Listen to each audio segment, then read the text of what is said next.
us today. Yeah, please note that this will be recorded and put on YouTube as well. We are really appreciative for all those joining us today. The panelists, of course, the judges as well, and the audience joining as well. Kindly put your Zoom on mute throughout the course of this panel until you're called upon.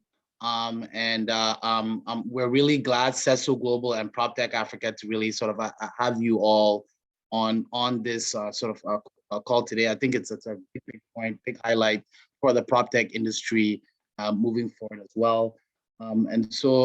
Perhaps I'll start. I know Ibrahim is sort of having some technical, but he'll join us shortly. But just in terms of time, I'd like to just start and get the ball rolling. So welcome everyone to the inaugural Africa Proptech Pitch Series.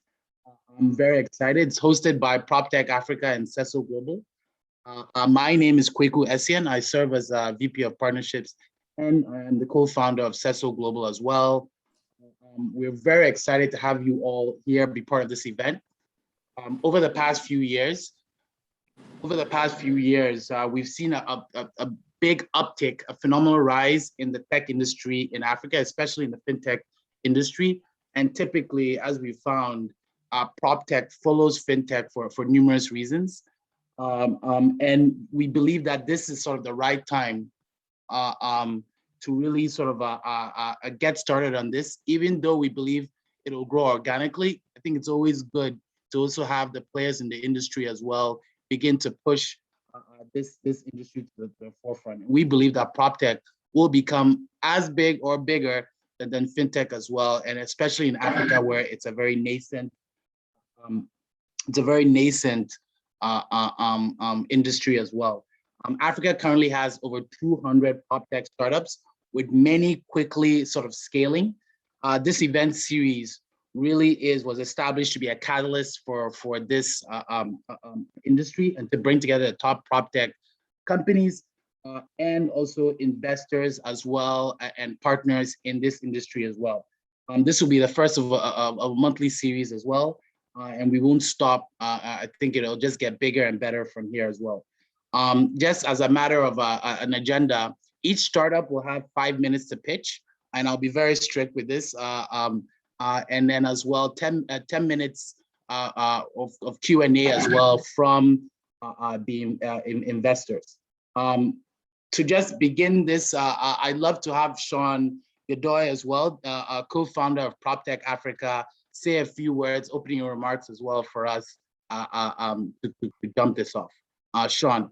Thanks a lot, Kweku. Hi, everyone, and welcome. I echo Kweku's sentiments. It really is an exciting time for PropTech in Africa, and we just see more and more activity and more interest from within the continent and outside, which is just really exciting and obviously encouraging for what's to come in the future. So it's great for us, PropTech Africa, to partner with CESO Global on the Africa PropTech Pitch Series. It came about because we realized there's obviously such a need for investment to drive all the sort of encouraging potential and all the great startups and PropTechs that we're seeing on the continent. So we thought, let's do something focused and actually put PropTechs in front of some leading investors, and obviously just get that exposure for both sides of the fence and get some good insights. So yeah, as a PropTech Africa, I think CESO Global as well, we just try to keep things simple. I think if we just get everyone into a Zoom room and have some good conversations and hear from some leading people, I think it can do a lot just to drive that conversation and drive connections. So yeah, just quickly on PropTech Africa, we're not-for-profit association, volunteer-driven, and we just aim to basically connect the PropTech ecosystem on the continent, also raise awareness for the wider real estate industry, and connect wider stakeholders from investment, public sector backgrounds, etc. And just basically drive that conversation and do what we can. We always open for collaboration, and we have some great partners in various countries across the continent. It's been really encouraging to see PropTech associations popping up quite regularly. So yeah, that's all from me, and I hope everyone enjoys the event. And I'll hand back to you, Kweko. Thanks very much. Cheers. Thank you for those words, Sean. And we're really grateful to Proptech Africa as well for the collaboration. It's been great. I'm really, really glad and excited to have our investors as well, our judges speak as well. We have a really who's who of individuals here who have been sort of in the space as well in various sectors as well and have different points of view. And so I'm very excited to have them. I'd like to have each judge as well, perhaps say a few words for about 2 minutes, just give a brief introduction on themselves and perhaps a few words on what excites them about the prop tech industry in Africa. And so perhaps I'll start with Zack and then move from there to Satoshi and then last but not least, Ibrahim as well. So perhaps Zack, if you don't mind unmuting and saying a few words for us. Satoshi, it's your turn. I think that Zack is starting. Okay, That's Zach, me? Sorry, Zachary. I thought you were going to call me Zachary, Kwaku. Yeah, my God, yeah. You're right. We already fumbled the ball. Zachary, please. Thank you so much for having me. I'll just be brief. We at MetaProp, well, first off, I'm Zach Aarons. I'm co-founder and general partner at MetaProp. We're an early stage prop tech and architecture, engineering, construction technology focused venture fund. We're based right here in New York City, as you can see by the New York City cab behind me, but we invest globally. We just invested in our first 2 companies in Africa, both of them based in Nigeria. We're excited to do more, get exposure to other growing economies within the ecosystem. We're thrilled to be here. That number of 200 startups we think is going to grow to 2,000 very, very quickly. And as Kwaku mentioned, we tend to track trends coming out of fintech. A lot of the trends we saw happening in the New York City fintech ecosystem around 2015 when we started the firm seem to be happening in some of the markets in the Nigerian, Kenyan, South African fintech ecosystems right now, which to me suggests that it is time to begin deploying capital into the prop tech sector. But it is going to take a village. We had to build a prop tech world in North America and Europe as a community. We had to limit our competitiveness and backbiting nature for the time being. And then once the space matured, we could go back to our competitive ways. But I think it's really important that everybody understands that these are huge markets. Real estate is a massive multi-trillion-dollar global asset class. And right now it's important as ecosystems develop that we have as many of these types of events, both on Zoom and in person as possible. Thanks for having me. Excited to be here. Thank you very much, Zachary. Thank you for those sort of great kind words, great words as well. And I will move on to Satoshi, who's having a dinner party with some great investors as well. Satoshi, if you don't mind, maybe introducing yourself, maybe even some of the crew there as well, and then saying a few words about the tech industry in Africa. Sure. Hi, everyone. Hello. Okay. Mic muted. Unmuted. Hi, I'm Satoshi. I'm a general partner of Kepple Africa Ventures. I'm usually based in Lagos in Nigeria, but I'm currently back to Tokyo to get my second vaccination for the COVID. And very luckily, I was invited to the dinner at one of our LP's house, and we have Misa. Hi, everyone. Yeah, she's very famous female because she made first IPO as a Japanese female, and actually her business was related to Africa because her business was to export the used vehicles from Japan to Africa. And she's so passionate about Africa, and she was kind enough to become our LP. And we have other very famous Japanese female, Kumi. She is sitting on the board of a lot of Japanese listed companies. Mega companies. Yeah, mega companies. And so we have the top Japanese female influencer from Japan. And I have also my partner, Taka, who is taking a picture here. So yeah. So yeah, we are one team from Japan, and we are so excited to meet with the new PropTech startups from Africa. I have already invested in 4 or 5 PropTech startups in Africa, and I'm so optimistic about the future of the real estate space in Africa. So great to see everyone. Fantastic. That was great. Pleasure meeting you all. Meeting you all. A real honor to be meeting you, and happy that there is that sort of connection with Africa as well, between Japan and Africa. Most maybe will not see it, but I see it very clearly, and I think there's a great opportunity to bring those two worlds together as well. So thank you very much. Thank you very much, and looking forward to your insights as well throughout the event.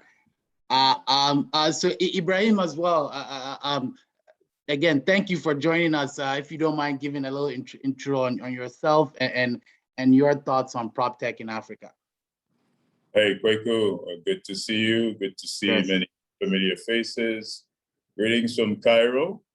It's good to see quite a diverse globe dots from Tokyo to New York, Cairo, and other parts. So I'm a national of Senegal. I work in Cairo.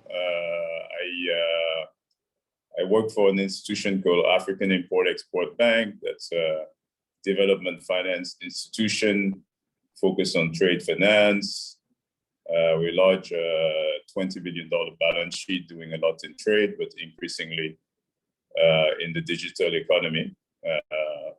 As a personal interest, I've been investing a lot in the tech space, probably over 40 plus different investments, including CESO, which I'm a proud investor, and look at that space with great interest, and love to see how the ecosystem is growing and how PropTech can try to take a second place back to fintech.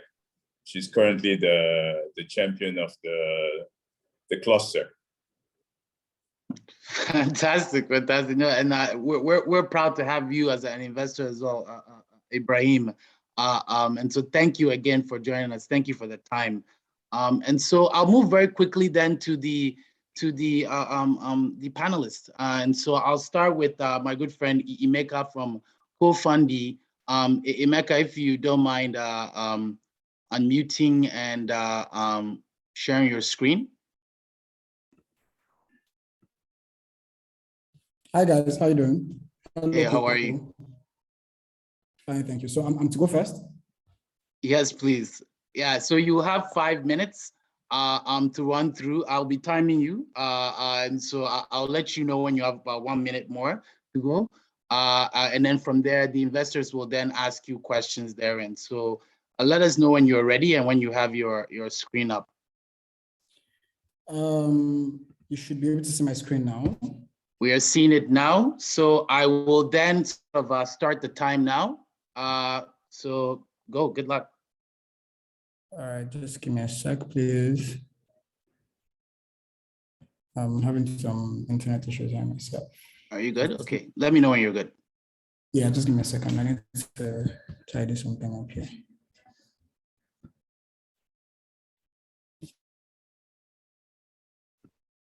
Can you see my screen? I can see it. I just want to make sure I have control over it. All right, let's go. Thank you very much, everyone. Yes, we're good. Okay, great. All right, so good morning, everyone. My name is Chukuemeka Ndukwe, and I'm the CEO of Cofundie. I'm here to talk to you about how we are solving Africa's housing crisis. Now, these are some uncompleted homes in Accra, Ghana, and I've put the word uncompleted in quotes because the family that owns the home already lives there, as you can see. And it's the same story for the building on the left. And when I spoke with them, they said that they were building it in stages. So basically, they build when they have money to buy materials. And on average, it takes about 5 to 10 years for homes that are built like this to be completed. And just due to the weather in this part of the world, homes built like this tend to be structurally weaker, as well as also a health and environmental hazard for everyone who lives there. Now, the housing sector in Africa has significant potential due to the growing population who all need a place to live and play, as well as a developing middle income class who are beginning to demand better living conditions. But the current market dynamics prevent these needs from being met, and the dynamics are the problem. So first, the barrier to entry for investing in real estate is too high for small-scale investors due to things like the lack of access, high minimum entry, lack of trust, and just the long-term nature of property investment. And at the same time, the bulk of real estate financing in Africa tends to be directed towards luxury and commercial development. And these factors have created a housing deficit of 56 million units in Africa. 80% of this is affordable quality units. To solve this problem, we built a platform for crowdsourcing funds for developing middle-income housing using alternative materials and techniques. Crowdfunders will get a share of the profit after these homes are sold or rented out. The goal on our part is to create an alternative source of financing for affordable housing in Africa, while creating a source of passive income for middle income earners who are looking for alternative and interesting investment opportunities. And here's how it works. Property developers can sign up on the platform and request for financing. We perform initial checks on them just to ensure that they meet the minimum profile, that is minimum of 5 years experience, a proven track record of success, and other background checks. Successful developers are then allowed to pitch deals to us that we put through a rigorous due diligence process. Deals that pass through this stage are then sent to our investment committee for a final decision.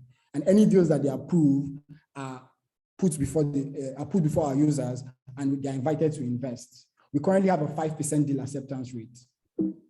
After deals are accepted, we ensure that the developer provides a minimum of 20% equity contribution to the project, while 40% is raised via institutional debt. We will then proceed to raise 40% of this on the platform, and this is to ensure scale as well as performance on the part of the developer. And to mitigate risk, we tranche all payments to the developers. That is, they only receive payments after hitting specific milestones. The developers themselves are also expected to contribute a minimum of 20%, like I mentioned earlier. And finally, we demand a guarantee from some developers depending on their credit worthiness. Our model is to take 5% of all funds that we raise and 10% of the profit from buildings that are funded through the platform. Cofundie is going after effective middle income demand in Kenya, Ivory Coast, Nigeria, Ghana, and South Africa, collectively known as the King's Market. This market is worth about $42 billion in total, but we estimate that we can service about 20% of the middle income deficit, and that market is worth $8.4 billion.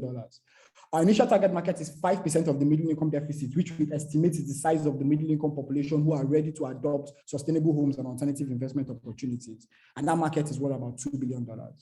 We do expect to be increasing the market by at least 5% per annum as the adoption of modern homes continues to spread. These homes are 20 to 45% cheaper than traditional homes. They take about 60% less time to be complete and are eco-friendly. The best part, however, is that they are physically similar to traditional homes with no clear or discernible differences, which is key to adoption in this market. Our go-to-market strategy is based on our experience running pilots in this market, and we'll be targeting middle-income earners in Ghana as well as Ghanaians in the diaspora. We'll also leverage partnerships with complementary fintech brands for physical awareness and credibility building events just like this one, while developing relationships with family offices and other larger funds. Our approach to marketing is quality content creation through our blog, Real Sites, which serves as 1 minute left. Sorry, 1 minute left. Allowing us to build ourselves up as a thought leader in the space. So far, we have built a $20 million USD deal pipeline, signed up and fully diligenced 20 property developers, and we also have 3 ongoing projects which amount to about 60 units. These are some of our partners: Mikasa.com, which is Ghana's #1 property listing platform; Apollonia City, which is Ghana's largest urban developer; and Bizo Money, which is an investment marketplace for Ghanaians. Our roadmap entails starting with crowdfunding single-family dwellings. By next year, we intend to introduce RTO schemes and alternative mortgages for people who are typically excluded from the financial markets. And then our next stage is then to begin to tokenize the real estate market in order to allow us to create secondary markets and increase liquidity in the market. We believe that this will increase the flow of capital into that market. We're seeking about $450,000 in seed capital to support development and expansion and growth. We expect that this money will get us to about $1 million in revenue. We also think that this will help us to design our savings and tokenization feature, as well as pursue complementary revenue streams. The Cofundie team is made up of professionals with relevant experience. Kojo, who's our CTO, is a software engineer with experience building fintech apps. He's also a business intelligence and investment analyst and a serial entrepreneur. Ohima, who is our head of marketing, is a member of the Chartered Institute of Marketing in the UK and has experience working with traditional investment companies like DataBank in Ghana. Ife, who is head of content strategy, has deep experience managing content and marketing for brands like United Capital. And I myself am a computer engineer and a real estate investment analyst with experience in product management and front-end development. At Cofundie, Thank you. Sorry, Mecca. My apologies. My apologies. I wanted you to finish that last slide, but yeah, my apologies. Yeah, thank you very much. Thank you very much. And so I'll leave the floor to the investors there, the panelists. Feel free to ask any questions. I'll give 10 minutes for this as well. So Zachary, Ibrahim, Satoshi, any questions you may have? Okay, I'll go. Sure. Can you hear me? Yes, please. All right, great presentation. I think time was crunching you, but you did your best. First, give you thumbs up for defining your market size well, define the opportunity in terms of the type of home you're going to target. However, what I was not able to grasp was your 450 raise. What was it triggering in terms of valuation for the parties you are speaking to? And then second, there was no indication in terms of immediate revenue. If that's not the case, there was no guidance in terms of what you intend to produce in terms of revenue the first year. Would have been good to get a sense on the pilot. So if you could address valuation and revenue, that would be useful to us. Sure. So our independent valuation is currently between 4 to 5 million USD. We can go into a bit more details about how that is broken down, what the numbers are. However, our revenue projection, sorry. So we currently have our first project our first project, that's the pilot project, is currently ongoing. And that's the project that we are currently doing in partnership with Apollonia City. Our revenue projections for our first year are somewhere between 50 to 100K. By our second year, that's when we expect the inflow of the capital that we're currently seeking. We expect that to go up to around 250K. And then it's sort of then, my point is that by 2024, we expect to hit about $1 million in revenue. Okay, that's good. But can you explain how does the dollar trickle to your pocket? How do you make money? How does the number come out? How does that $100 million, when you build a home, what's the commission model? How does that function? So there's two ways that we make money. The first thing we do is that we take 5% of any funds that we raise. We do engage in negotiations with some of the developers we work with. So if they are raising really typically high amount of money, we are okay with going down to maybe 3%. And then we take 10% of the profits from projects that are funded through the platform. So before the funds are distributed back to investors, we take about 10% first before the rest is distributed back to investors.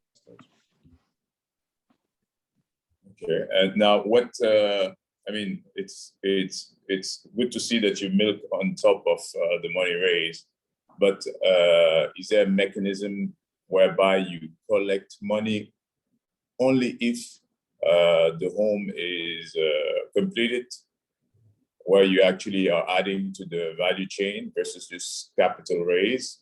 Because that's what you set yourself to solving, right? If all you're doing is raising money into the system, there's no reason for you to necessarily take everything.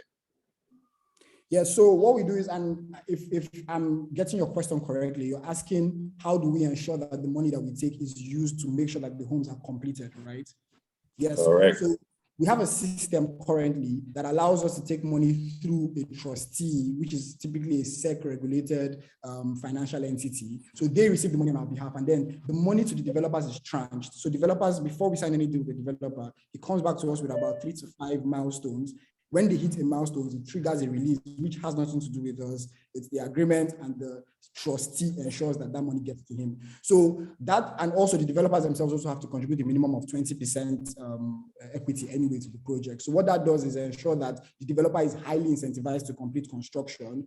The investor knows that the funds are being used for what we said that they will be used for, and everybody is sort of kept in the loop as to how everything is going. The investors themselves also get quarterly updates from us during construction period. So if there are any delays, for example, we will definitely update investors and let them know why and how it affects the timelines that we've projected.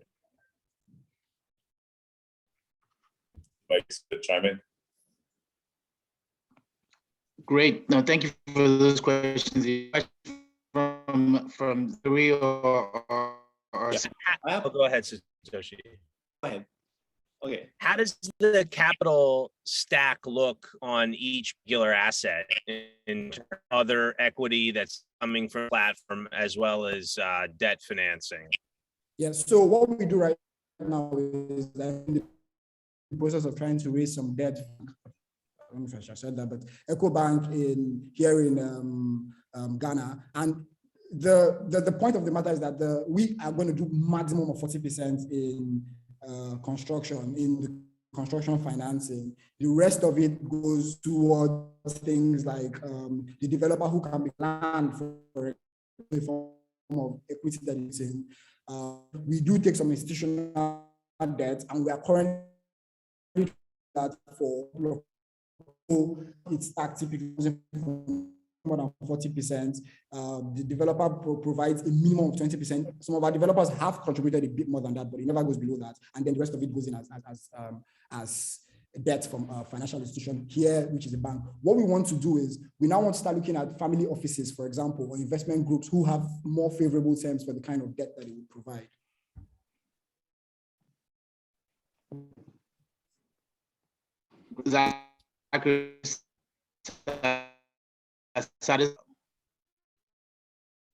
Perhaps she can also ask. My question is about how you investors and how you aggregate different investors. And I think there's always trade-off between the cost of aggregating different investors and manage them for one real estate project versus making different investors accessible to these investment opportunities. So I want to understand how you raise funds from the investors and how you manage them. Yeah, so coincidentally, we've realized that most of the investors or the active investors we have are Africans in the diaspora who are typically investing for not just a financial motive, but for a desire to stay connected to the continent, but also because we provide some of the lowest barriers to entry for investing in real estate in Ghana as of today. So for example, $100, for example, will allow you to buy some slots and become an investor in some of our properties. And how we've been able to get them is by targeting groups of diaspora. So typically there's groups in Ghana, for example, where diasporans are aggregated. So we try to partner with the administrators of those groups to allow us to pitch our projects to them.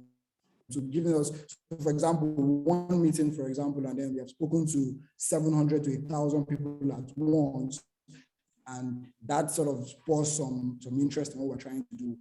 It's where we put out strong analysis on the real estate industry in Ghana specifically, but then in Africa as a whole. So that also serves as a lead generation engine for us. So that's the way that we currently do it. And we manage these guys by sending periodic emails to them where they understand how the project is going. And then we also have something we do where in the lifetime of any project that we have, we organize 1 or 2 site visits based on a lottery process. So if you're able to sort of indicate fast enough, we will take you to the site and you will see it. And what we've noticed is that for even those that are not able to attend those site visits, just by maybe somebody else who attended making a video, it does create some more credibility on their part. But I mean, we're an early stage business. We are still fighting to gain credibility in this space. And we expect that as we begin to churn out more projects, the cost of acquiring these customers should begin to reduce. That's the way that we think about it. And how many investors do you expect to onboard for one real estate project? On average, a minimum of 100 people. 100 people. Then I think there's a lot of cost implication because you have to manage 100 investors for one project. And how do you manage the cost? And how do you keep your real estate project competitive against other projects which are sponsored by just one sponsor? Yeah, so the ease, for example, in us raising the money comes around the speed with which we can put together the consortium, I'll call it at this point. And we try to keep the cost of management as low as possible by, for example, using non-paid channels.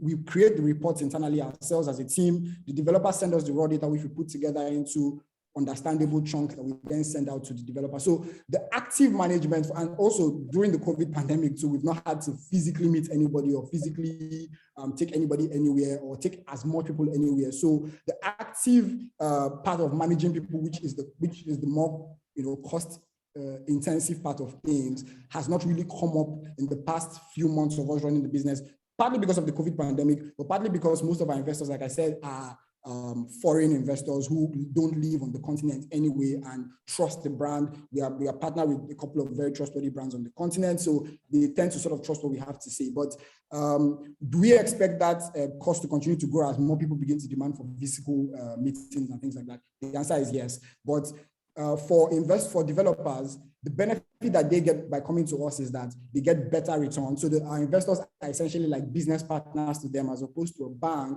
who expects to start receiving, some returns, some payments 6 months into construction. Our investors understand that they're getting into a business relationship with the developer, which means that they can wait for they have to wait for the development to be complete before they receive their funds. So that's the trade-off that the developers who work with us have to think about. Yes, it's quite a lot of people, but we take on the burden of managing those people, and then the environment and the money itself is, I would say, easier capital for them.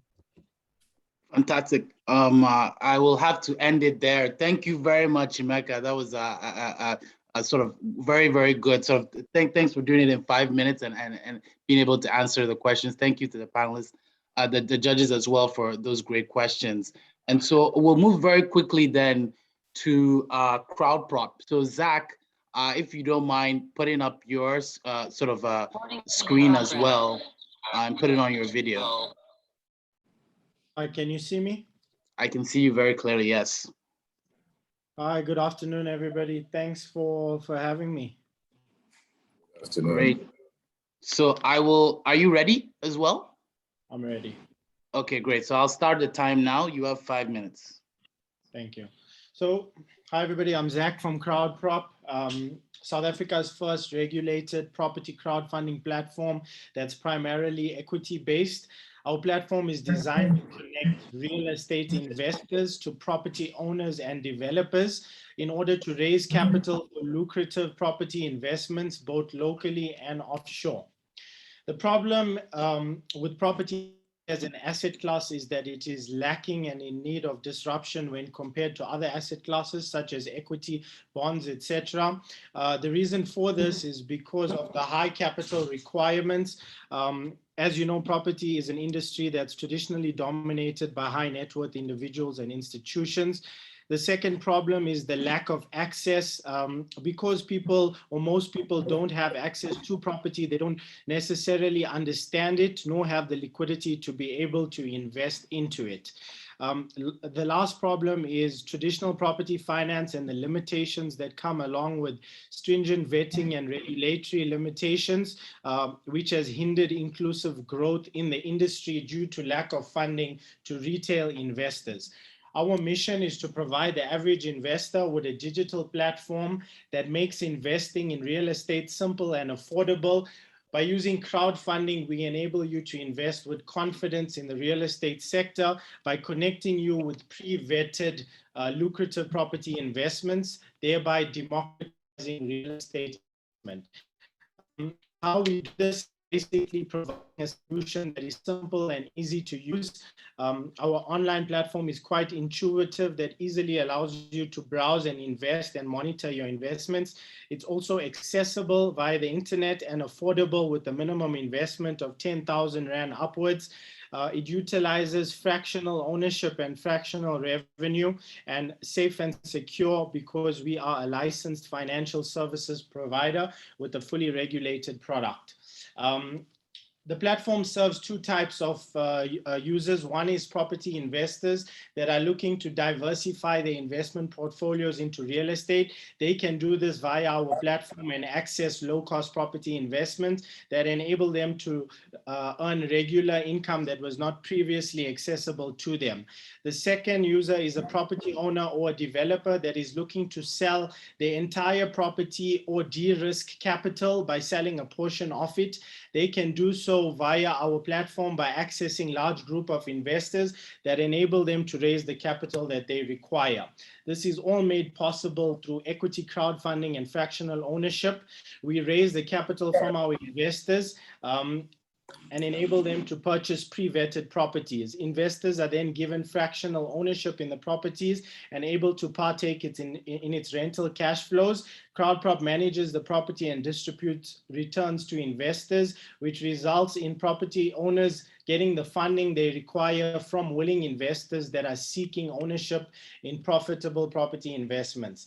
Our structure that we have is quite complex, so South African regulation doesn't cater for equity crowdfunding like how the US and Europe does. So we needed to find a structure that fits within the current regulatory landscape. We do this by being a non-listed ring-fenced public company, by use of property SPVs for each investment, and by maintaining and making use of our financial services license. In terms of the structure, this is how we are set up. So the investors subscribe for shares in Crowdprop in return for the investment funds. The public companies then subscribes for shares in the SPVs, and then the One more minute, sorry. The unencumbered property is then purchased by the SPVs, and the investors then have ownership rights in that. Okay, as a property investor, the following options exist to you. You can buy a property outright, which has a large capital requirement. You can purchase it by way of a bond, which not everybody can do so. You can invest in a real estate investment trust and a property listed stock. The issue is that you don't know what you own, and the fees are quite high. In terms of the investment life cycle, first we do a due diligence, then we do the fundraising campaign, we then go through and acquire the property, we then do the investment management, and then the property disposal after a certain time period. The user experience is quite simple, as you can see here. Our revenue model consists of a capital raise fee, an investment management fee, and an exit fee upon completion. Thank you very much. I think that's fantastic. You did it right on time, right on time. Thank you, Zach. So I will now have open the floor to the judges. Please share any feedback or questions. Sure.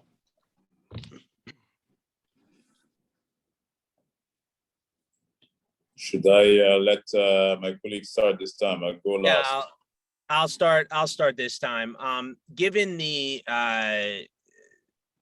unique regulatory environment in South Africa and the way that the product is required to be architected as a result of that, how are you going to be able to scale the business model to other international markets within the African continent? Okay, perfect. So basically, we see regulation as a good thing. It's a way of establishing trust in the system. We also believe the South African financial system is one of the best in the world because of the regulation that is put in place. So the structure that we had put together basically fits within the current ambit of the law. So we had to pay a lot of legal fees and a lot of creative structuring in order to yield this, the structure that we've currently adopted. In terms of the offshore or international markets, basically how we do it is that we invest in South Africa, and the SPV that I mentioned to you then sits in those offshore jurisdictions, which essentially is owned by Crowdprop, which is the holdco. So in summary, investors will invest in Crowdprop South Africa, and thereafter Crowdprop South Africa would then purchase that SPV that holds the underlying property in different jurisdictions. We currently have exposure in the United Kingdom at present, specifically in Liverpool and Manchester, and that has been done in the manner that I've just explained. Does that answer your question, Zach?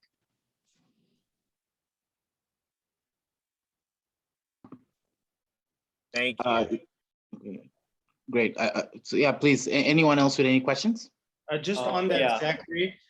So our sister company, the financial services a company called Ella Asset Management, we run a fully fledged Forex dealing room. So all those international transfers that comes from international investors, that all happens in-house. And on some of the properties that we've raised so far, we've had people invest from the US, from New York, from India.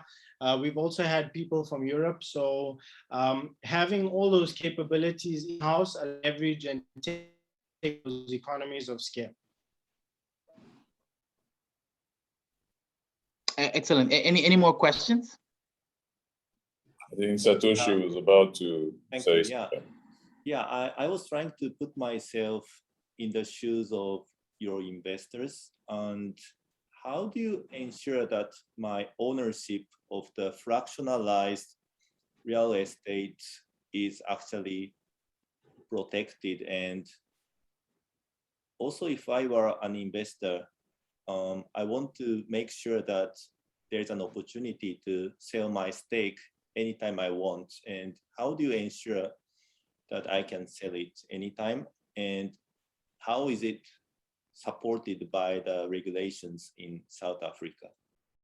Sure. Thanks, Satoshi. So basically, put it into context. So when investors, so Crowdprop is a public company, right? So when they invest with us, they then get share certificates in return. Those share certificates are ring fenced towards the specific investment that they're investing in. So if you're investing in property A and your colleague is investing in property B, the shares that you have are not the same, and they give you rights to your specific underlying property that's housed within that SPV, right? That's how their shares are protected. So one property cannot be used as collateral for another, cash flows from one cannot be spread to another, and so on. In terms of the secondary market, so right now, what we've done is we've told investors that they are locked in for the investment term, which is usually 3 to 5 years, which we see as a good opportunity for them to benefit from the rental income, as well as get a good return from the capital appreciation. Remember, this is property as an investment and not property as, for example, a home that you will be buying or whatever it may be. In terms of the regulation, so we are currently busy putting together a secondary market, which would utilize tokenization to be able to allow shares or to be traded freely between investors. In terms of the regulation behind that, because we are a public company, we are then allowed to have one investor sell shares to another investor, so long as that process meets the KYC, AML, and compliance requirements. Great. Yeah, please. Sorry, any more questions? Yeah, sure. So, Zach, I did not capture exactly the segment where you indicated that your group is listed. So maybe if you could just elaborate on that for a second. Okay. Second, what I didn't capture, I'll just hit you with 3 questions and you can proceed. Second, I'd like to understand what is the comparable to your business?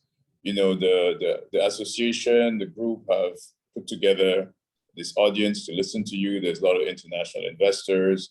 I think every time there's such a chance, there's an opportunity for you, the entrepreneur, to kind of create an anchor from where this audience is coming from. So I don't think we've been able to see that. If you can elaborate. And also, what are the anchor type of partners you're evolving with?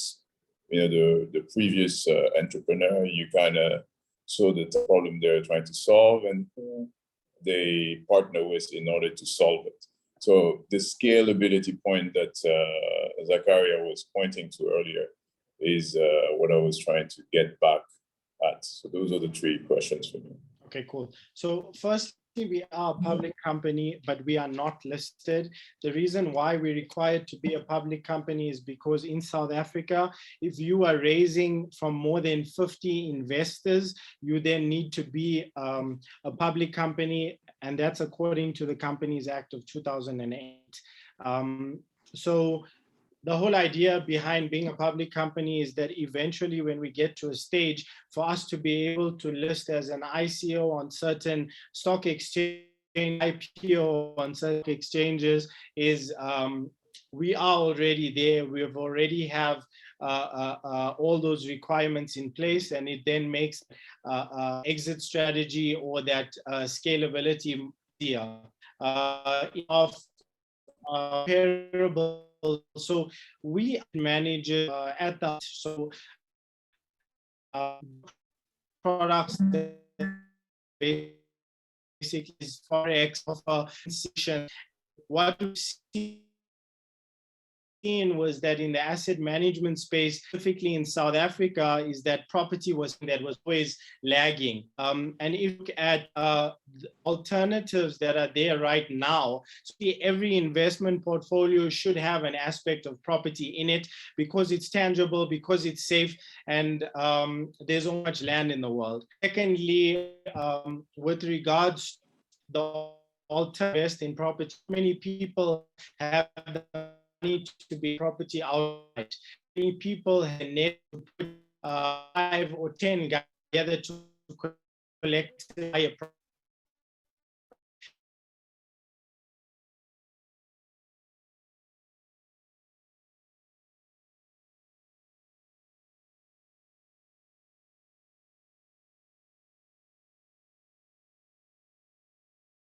high fees. Secondly, the people don't exactly know what they own. Whereas with Crowdprop, the difference is that when they invest in a property, they actually own a portion of that property rather than a piece of a fund, if that makes sense. So they can touch it, they can feel it, they know 5% or 10% of this property is owned by me. In terms of your last point, which was about the partners. So basically what we've seen is besides for investors and the unique selling points that we offer to investors, there's a big demand out there from property owners and developers that are being turned away from the banks. And this is not necessarily due to bad credit or what you call it, a bad balance sheet or whatever it is. It's just those vetting requirements are quite high from the banks, and they have an allocation that only so many people can get access to that funding, especially in a situation where the current global economy is so overheated. And although interest rates are cheap right now, we see that changing over the next 2 to 3 years when the Fed looks to taper or looks to increase interest rates, as inflation is a big factor right now. So we see that for property owners and developers, being able to borrow is only going to become more expensive and more difficult going into the future. And because of that, we have a massive demand from people looking for alternatives. And that is everything from somebody who owns a piece of land, who's looking to develop something that he's always wanted to, right up until massive companies that are looking for 100, 200, 300 million rand to put up huge structures or help scale their business. And that is a huge market that we are trying to address, and bringing investors together with those property owners in order to achieve what both parties want to achieve is where the value lies, and that's something we're looking to unlock. Does that Perfect. answer? Thank you. Oh, my apologies, Zach. My apologies, Zach. We're 10 minutes is up. But thank you very much. That was very, very illuminating, and thank you as well for the questions from the judges. So we will move on very swiftly then. Thank you, Zach. We'll move on very swiftly then to Myyinvest. Is it Maria? Perfect. I see you there. Do you mind sharing your screen as well? Thank you so much.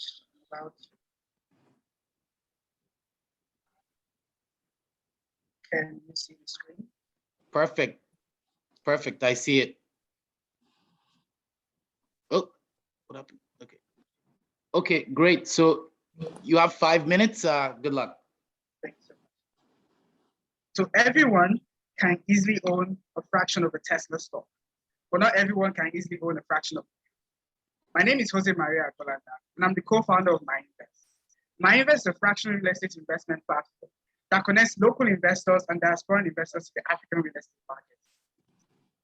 Over the course of the 3 years we've been in existence, we've identified 3 major problems. The first was the raised entry price point. which means that real estate was naturally more expensive than every other asset class. And how we solved the solution, how we solved the problem, was by partnering with real estate developers and providing fractional investment options with a minimum of $10. So individuals on our platform can access properties with a minimum of $10. The other issue we noted was that it's really difficult to sell off assets. It normally takes 12 months or more to sell off an individual asset. On our platform, we offer peer-to-peer secondary market that allows our users to easily sell off their fractions of an asset to the third party. The major aspect of our solution is solving the wealth inequality. Over 36% of Africans are in poverty, and over 40% of Nigerians are also in poverty. We believe that our solution provides an array of investment options from both fixed income investment options and equity-based investment options that helps to build wealth for our users long term. The markets we're validating, the validations for our markets are divided into three options. First is the growing population in Nigeria. In Nigeria so far, the next 30 years, the population is meant to grow by 402 million people, basically doubling its size. Currently, right now, there are over 22 million housing deficits in Nigeria, and only 100,000 units are being produced every single year. To meet up with the demand of our population, we require 700,000 units to be produced every single year. For technology, we've noticed that the internet usage have grown by 67% between 2019 to 2023. It's forecasted to grow by that. As the internet adoption increases, the Myyinvest is uniquely positioned to provide access to real estate investment to our users.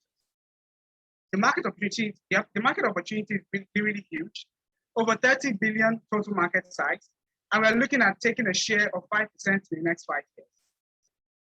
This is our product listing, where we have different options between income plan, rental plan, and special plan. This is our product dashboard that allows our users to track their investment options on a daily and weekly. Our business model is quite simple. We charge a 5% commission on every fixed income investment. And for equity-based investment option, we charge a 5% commission and also a 10% when we sell off the assets. Our traction so far, in the past 12 months, we invested in over 10 different real estate projects and invested a total of $107,000 US, made a revenue of over $10,000 US, and paid out to investors of over $9,000 US. So far, we've funded throughout the last year, August 2020 to December 2020, we partnered with one developer who funded 3 projects. Between January this year and June this year, we funded 7 different projects and also invested a total of $50,000 US. Between August 2021 and between July of 2021 to August of 2021, we signed a contract with Union Bank to start integrating with our software and also joined the Greenhouse Lab, who are also investors in Myyinvest. Our user growth between August of last year to this year has grown by 138%. Our adoption strategy is divided into 3. We're basically partnering with commercial banks to provide our APIs. So basically, once we push out our investment option on our platform, the APIs also provide the same investment options for our partners. So they One more minute, sorry. Thank you. They could literally invest in some of the projects that we have on our platform. We're also leveraging on digital influencer marketing to push out our investment options to a more broader market. We focus on several competitive metrics like affordability, transparency, providing investment experience, convenience, and also API integration with other fintech platforms. So even other fintech platforms can leverage on our asset integration to basically provide real estate investment options to their users. And we are far better because we personalize real estate investment options. We are diverse in real estate investment products. We have increased asset liquidity, and we also provide our options to a much more broader market. We are looking for a $300,000 US pre-seed funding that focus on technology, marketing, human resource, and liquidity buffer. And our team have diverse experience in real estate investment, product management, computer science, and we've worked for several real estate developers over the past 3 years. And thank you so much. Yeah, it's a good, yeah, right on time. Thank you, Jose Maria. So I will again open up the floor to our judges for any questions or feedback. Okay. All right. Okay. This time, okay, I can take it. Go ahead. Oh, sorry.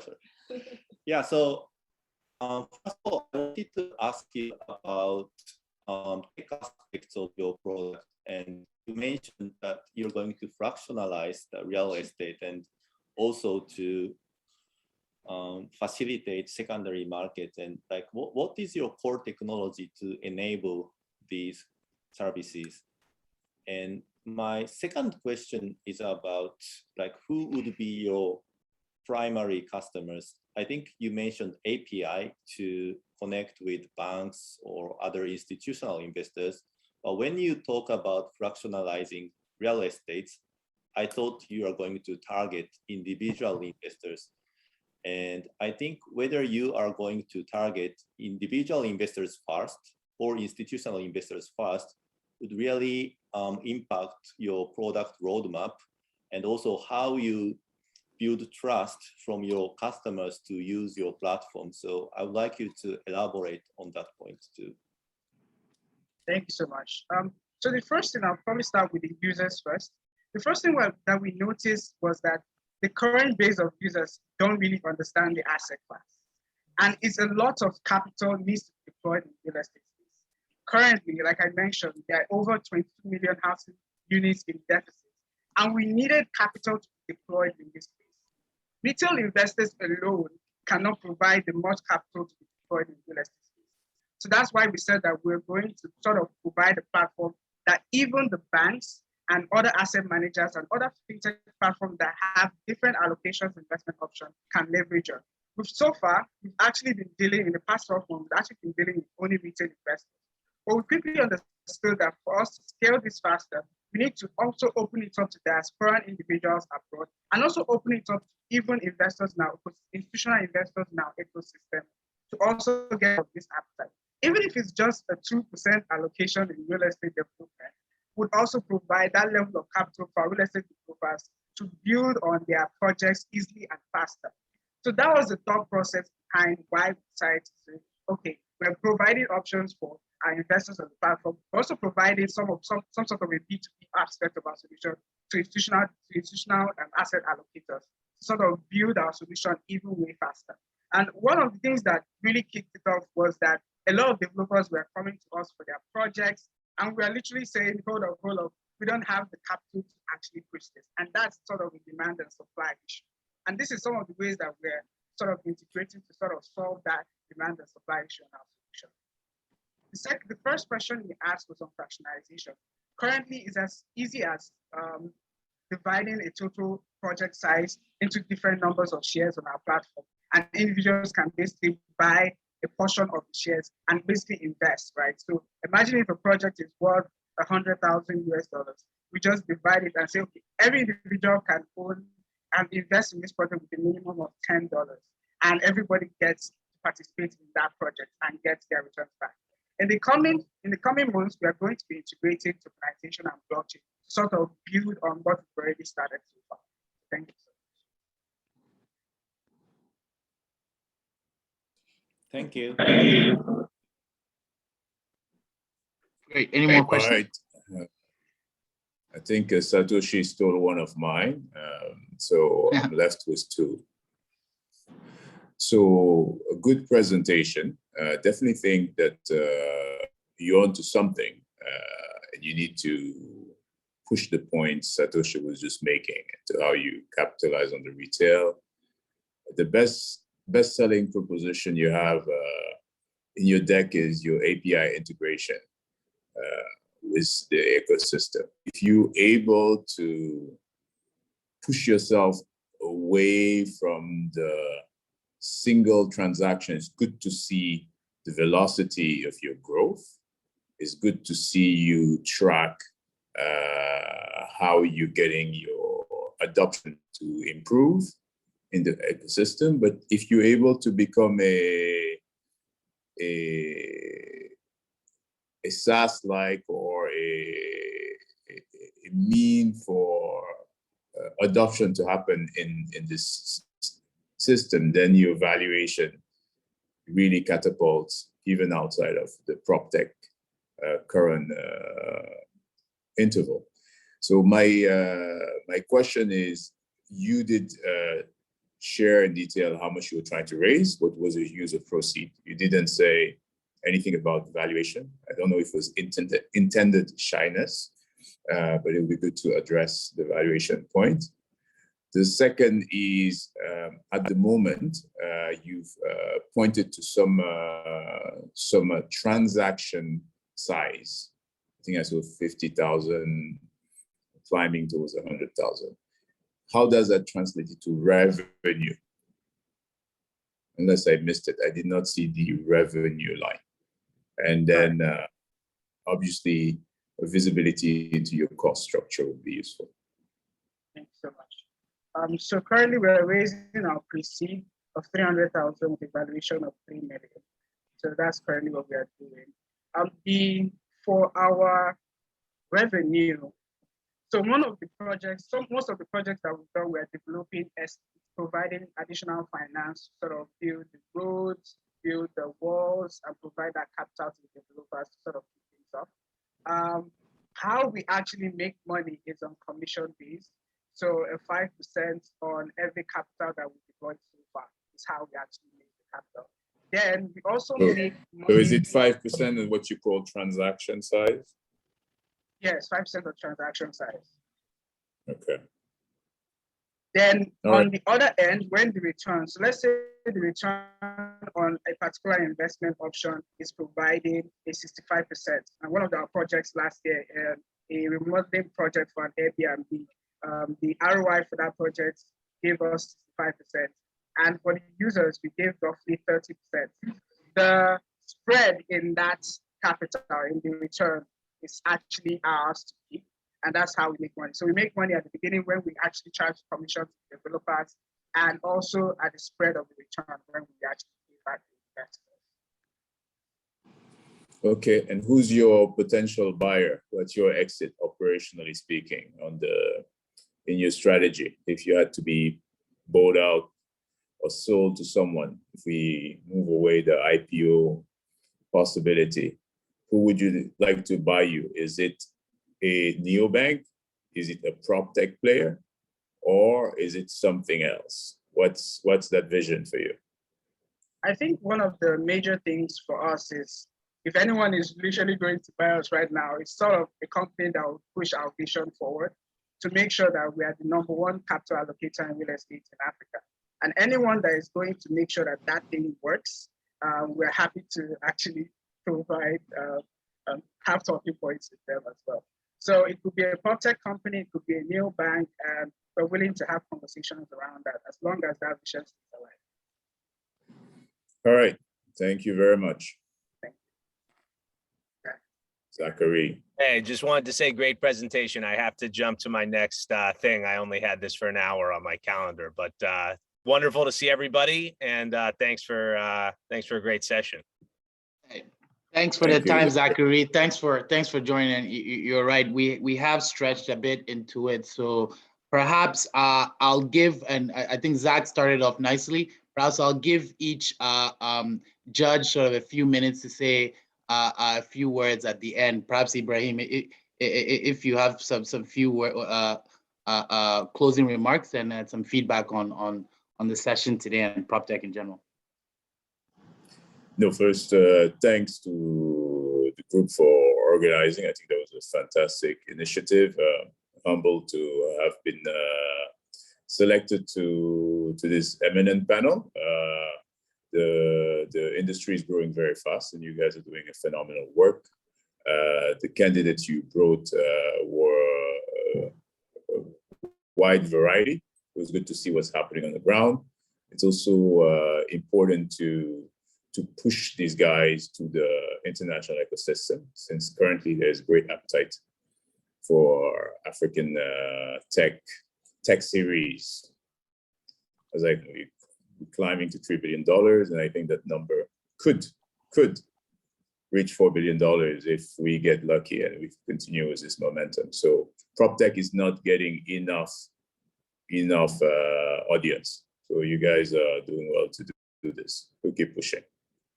Thank you very much. Thank you very much for those kind words. And so now I will give the floor to Satoshi and Misa in the group as well to give their final words.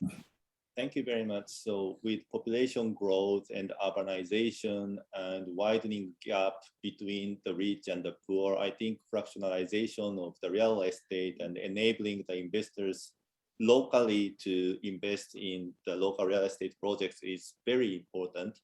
But I felt that the challenge comes from the regulation in general in Africa, and even identifying the bankable real estate is not easy in Africa, and adding more complexity on that through fractionalization and ownership, through fractionalized ownership and also secondary sales. I think these are not very easy things to tackle, but I was very encouraged by the different entrepreneurs that I met today, and hope everyone do a great job. And as an investor, I'm always open to anyone. So thank you for the opportunity. And maybe Misa wants to give a few words because she's exposed not only to African market, but also to Indian and Asian markets. So maybe, hopefully she has a few words.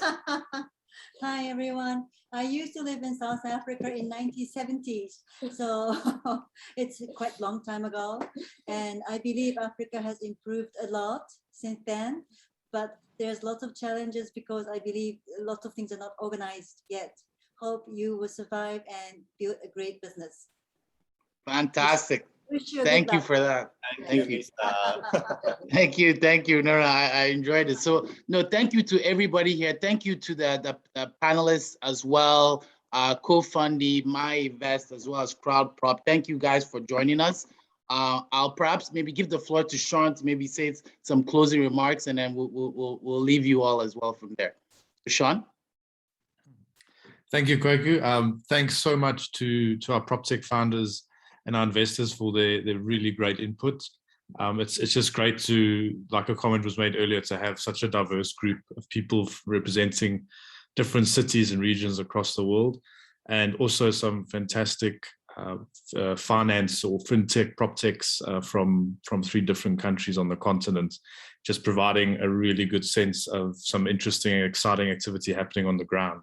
So yeah, I thoroughly enjoyed it, and I wish all our proptech founders all the best. I think you have some really solid value propositions for the market, and as a comment was said by Satoshi, with high levels of inequality, I think widening access to property and real estate investment through fractionalization and crowdfunding is really not only a great opportunity, but really important to drive social inclusion on the continent as we look at those all-important sustainability goals. So I think it's been an awesome session. Thank you, Kweku, for being an expert moderator and being strict when you need to be. It's not easy keeping the time check. So yeah, from our side in Proptech Africa, thanks again to CESO Global, our investors, our Proptech founders, and thank you to everyone for joining us. Any questions or comments, please reach out to myself, Kweku, or Daniel Block on LinkedIn. Otherwise, I'll wish you a great rest of your day, or rest of your evening, or rest of your afternoon, depending where you are. So from Joburg, South Africa, all the best and stay safe. Bye-bye to everybody. And the recording will be sent to all registrants as well. So thank you all, and see you again in a month's time. Cheers. Bye-bye.